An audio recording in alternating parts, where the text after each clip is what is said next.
നിങ്ങളുടെ ഫേവറേറ്റ് സീരിയലുകൾ ടിവിയിൽ വരുന്നതിന് മുൻപേ സൺ നെക്സ്റ്റ് ആപ്പിൽ കാണാം. ഇനി എല്ലാവർക്കും മുൻപേ കാണൂ. ഇപ്പോൾ തന്നെ സൺ നെക്സ്റ്റ് ആപ്പ് ഡൗൺലോഡ് ചെയ്ത് സബ്സ്ക്രൈബ് ചെയ്യൂ. ഇപ്പൊ നിന്റെ അച്ഛനോട് എനിക്ക് ധൈര്യമായിട്ട് പറയാം, സുദേവ, നിന്റെ മകൾ ഇവിടെ സുരക്ഷിതയാണ്. കാരണം മോൾക്കൊന്നും സംഭവിക്കാൻ സൂര്യ സമ്മതിക്കില്ല.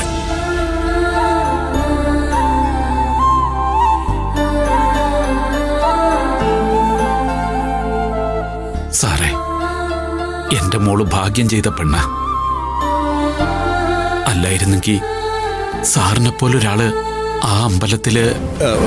സുദേവ, ചെയ്ത കാര്യങ്ങളൊന്നും ഇനി നമ്മൾ പരസ്പരം പറയണ്ട. തനിക്കിനി സമാധാനമായിട്ട് വീട്ടിൽ പോവാം. അച്ഛനിനി പോട്ടെ മോളെ. പോട്ടെ മോനെ. സാർ, ശരി മോളെ.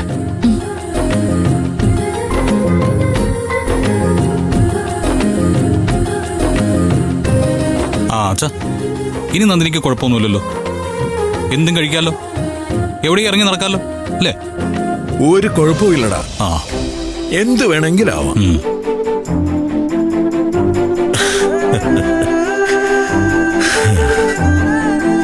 അച്ഛൻ കണ്ണു നിറച്ച് കണ്ടു നിങ്ങളുടെ രണ്ടുപേരുടെയും സ്നേഹം.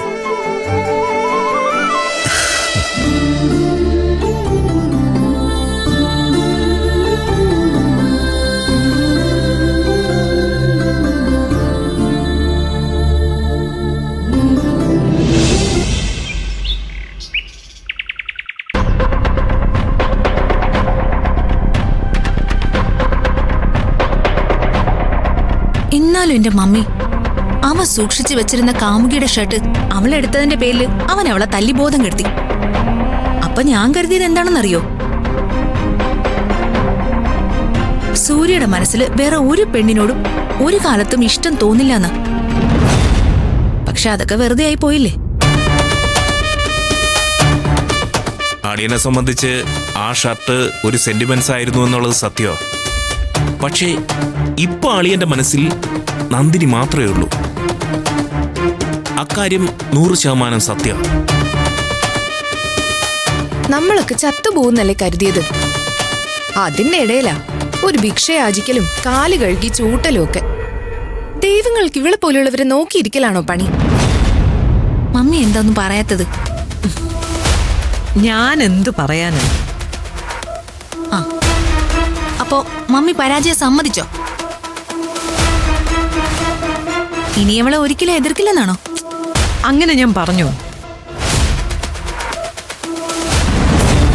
എന്റെ മരണം വരെ അവളെ ഞാൻ ഈ വീട്ടിൽ ഒരു അംഗമായിട്ട് അംഗീകരിക്കില്ല. നിങ്ങൾ പറയുന്നതൊക്കെ സത്യ. അവൾക്ക് ദൈവത്തിന്റെ കടാക്ഷമുണ്ട്. അതിന്റെ അർത്ഥം അവളെ നമുക്ക് തൊടാൻ പറ്റില്ല എന്നല്ല. അവളെ തൊടുമ്പോൾ സൂക്ഷിക്കണം. ആന്റി, എനിക്ക് തോന്നുന്നത് തൽക്കാലം നമ്മൾ നോക്കേണ്ടത് നമ്മുടെ സേഫ്റ്റി മാത്രമാണെന്നാ. ഇനി ഒരു പ്രശ്നം ഉണ്ടായാൽ നമ്മൾ ഇവിടെ നിൽക്കുന്നത് അവക്ക് ബുദ്ധിമുട്ടാണെന്ന് അവൾ സൂര്യയോട് പറഞ്ഞാൽ ആ നിമിഷം അളിയൻ മിക്കവാറും നമ്മളെ പുറത്താക്കും. അതും സത്യം. അസുഖം വന്നിട്ട് നമ്മളൊന്ന് തിരിഞ്ഞു നോക്കാത്തതിന്റെ വൈരാഗ്യമുണ്ട്. അതെ, അവളത് തീർക്കും.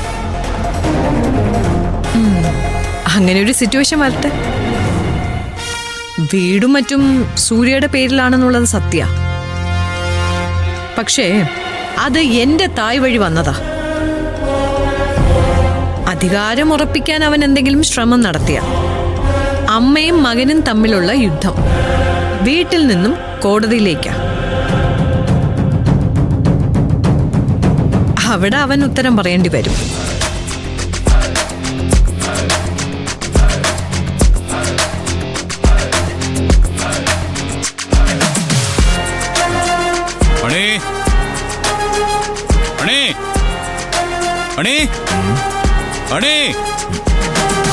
എന്താ എല്ലാരും കൂടി ഇരുന്ന് നിരാശ പങ്കുവയ്ക്കുകയാണോ?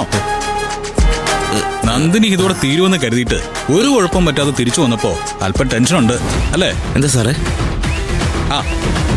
അതെ, താനൊന്ന് മാർക്കറ്റിൽ പോണം.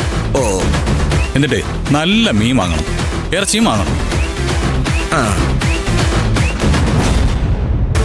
എന്നിട്ട് കൊണ്ടുവന്ന് നല്ല രസകരമായിട്ട് പാചകം ചെയ്യണം. നന്ദിനി കുറച്ച് ദിവസമായിട്ട് നന്നായിട്ട് ഭക്ഷണം കഴിക്കാതിരിക്കുന്നല്ലേ? ഇന്ന് മുതൽ എല്ലാം അങ്ങ് കഴിച്ചു തുടങ്ങട്ടെ, അല്ലേ? ശരി സാറേ. പിന്നെ ഇത്രയും ദിവസം ഇവിടെ ഭക്ഷണത്തിന് ചില നിയന്ത്രണങ്ങളൊക്കെ ഉണ്ടായിരുന്നു. അത് പാലിച്ചവരെയും പാലിക്കാത്തവരെയും എനിക്ക് നന്നായിട്ട് അറിയാം. അതെ, വാങ്ങിക്കുന്ന കൂട്ടത്തില് നന്ദിനിക്ക് മാത്രമാക്കണ്ട, ഇവിടെയുള്ള ശവന്തീനികൾക്ക് കൂടി എന്തെങ്കിലുമൊക്കെ വാങ്ങിച്ചു കൊടുത്തേക്ക്.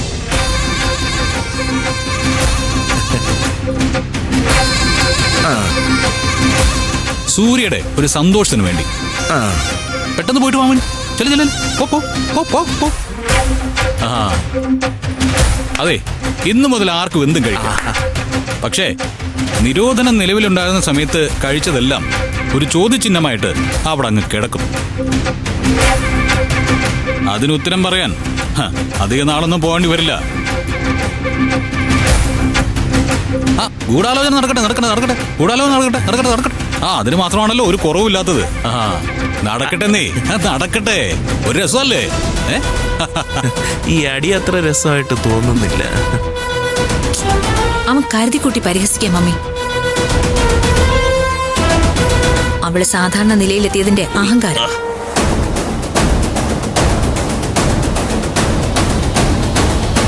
ഇതെങ്ങനെയെങ്കിലും ഒന്ന് തീർത്തു കൊടുക്കണം.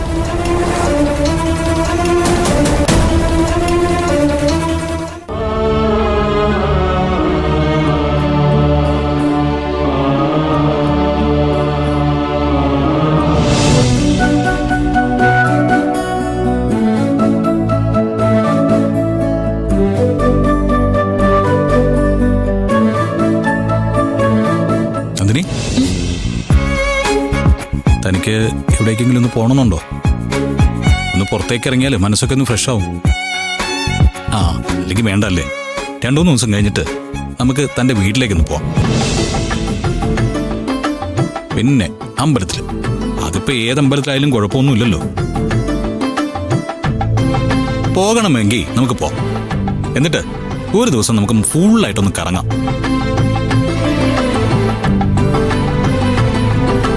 ഏയ് നന്ദിനി, താനെന്തൊന്നും പറയാത്തേ? എന്തു പറ്റി? അസുഖം വന്നപ്പോ കിളി പോയാ?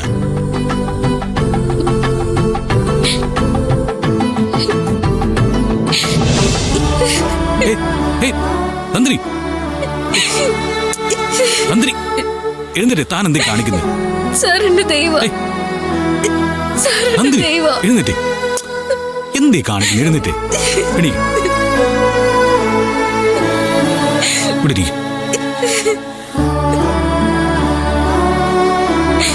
താൻ എന്താടോ ഈ കാണിക്കുന്നത്? ഞാൻ ആരാ സർ? സാറിരിക്കുന്ന ഉയരത്തിൽ നോക്കുമ്പോ ഒരു പുഴുവിന്റെ വലിപ്പം പോലും ഇല്ലാത്തൊരാള്. കൂടെ ഉള്ള ഒരാൾക്ക് അസുഖം വന്നാല് ഇതൊക്കെ ആരും ചെയ്യുന്നല്ലേ?